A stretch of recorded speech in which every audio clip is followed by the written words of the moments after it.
Magandang maga po muli mga sambayan karerista.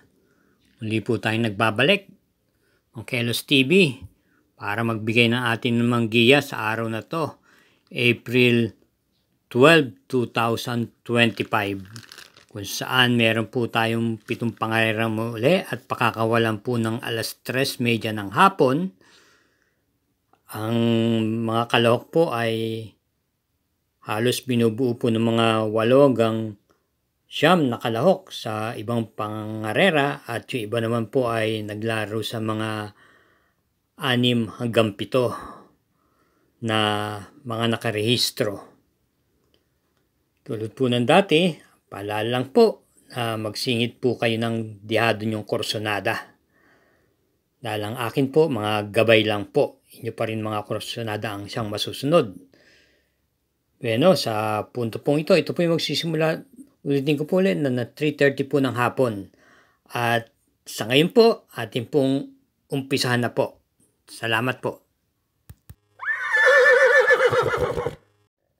Karera numero 1, may distansyang 1,400 meters, ang 3-year-old and above maiden race.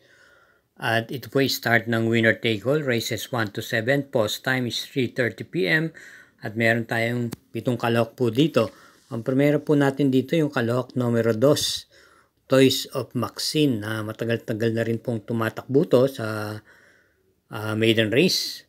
At ito'y may taglay pong tuling base sa kanyang mga preba, at lately, kung inyo pong napapansin, ito'y pwede na rin pong isunod-sunod. At rendan po siya ni JL Santiago. Bilang panigunan naman po natin dito yung numero 5, Sega Tulin. Ito'y tumakbo po nung April 4, pang 8 lang po siya dumating sa karerang pinilan ni Flaming June. Pero meron pong magandang tinakbo to nung March 3, kung saan na segundo po siya kay Right or Wrong. At sa pagkataon ito, rendan po siya ni Dan L. Caballero. May tuling din po itong kabayang to, kaya sigurado nasa unahan din po ito. Kaya para rito sa karera numero 1, pang-primera, numero 2, Toys of Maxine. Panigunda yung numero 5, Sega Tolin. Karera numero 2, start po ng Peak 6, races 2 to 7. Distance 1,400 meters, ang 3-year-old Group 6 race for placers. At meron po tayong 8 entries dito. Ang pampremera po natin dito yung numero 8, Mastery, na papatnubayan po ni PR Dilema. Sa kanyang managdaang preba, maganda po ang kanyang mga tinatakbo. Parati pong nasa timbangan date dito. Ang pinakahuli po ay kung saan na tersera po siya noong March 23 sa karerang pinalunan ni Picotin Lady. Ito po ay pwedeng isunod-sunod at kumuha rin naman po ng unahan. At meron pa po siyang isang takbo noong March 8 kung saan nanalo po siya at tinalo niya po si Transform. Bilang panigunda naman po natin dito yung kalahok numero 2, Copperfield, na lately ay maganda rin po ang kanyang pinapakita. Ang pinakahuli po ay nung March 21 kung saan nanalo po to at tinalo niya po si Black Widow, lulan si Mark Alvarez. Kaya para rito sa karera numero 2, pampremera, numero 8, Mastery. Panigunda yung numero 2, Copperfield. Karera numero 3, start ng Peak 5, races 3 to 7. Isang 3-year-old and above maiden race for placers at may distansyang 1,400 meters. Meron 7 entries at isang coupled yung numero 3. Sa karera pong ito, sisingilin na po natin dito yung coupled entries na numero 3, Red Bell, at yung 3A, Elena Bell. Maganda po ang itinakbo, lalo na po yung Elena Bell na siya pong binibigyan po natin ng diin dito. Ito po yung nasigunda nung nakaraan sa kanyang huling takbo nung March 30, kung saan ang nanalo po ay si Zoom In. Lulan po si JB Hernandez. May tuling po itong kabayong to. Malamang siya na rin po kaagad ang unang lundag dito.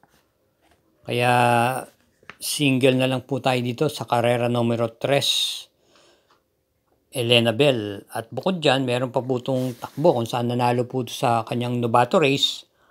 At maganda po ang kanyang tinempo doon. Nagtiyempo po ng 1 minute and 13.4 sa distansyang 1,200 meters. Kaya paningil to rito. Elena Bell sa karera numero 3, numero 3. Karera numero 4, isang class 5, group 5 for placers. Distance 1,400 meters. Start po ng peak 4, races 4 to 7. Meron pong 8 entries. Ating pong pampamera rito yung kalok numero 2, Red Hawk. Napapatnubayan po ni AP Asuncion. May estilo po ng kabayan to, pwede po itong kumuha ng unahan at i-pacing.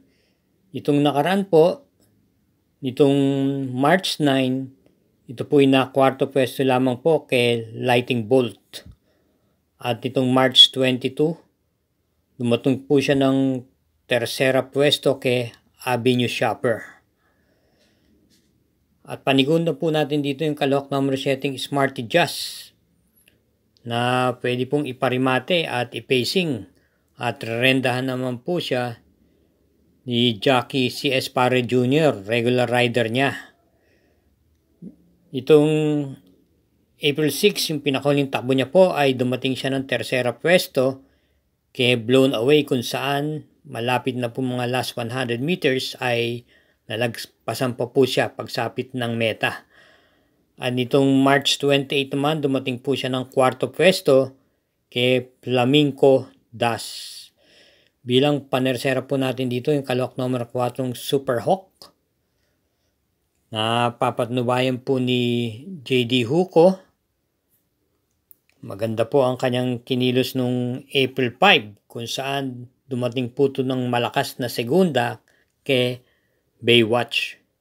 Kaya para dito sa karera numero 4, pamprimera yung kalok numero 2, Red Hawk. Panigunda numero 7, Smarty Jazz.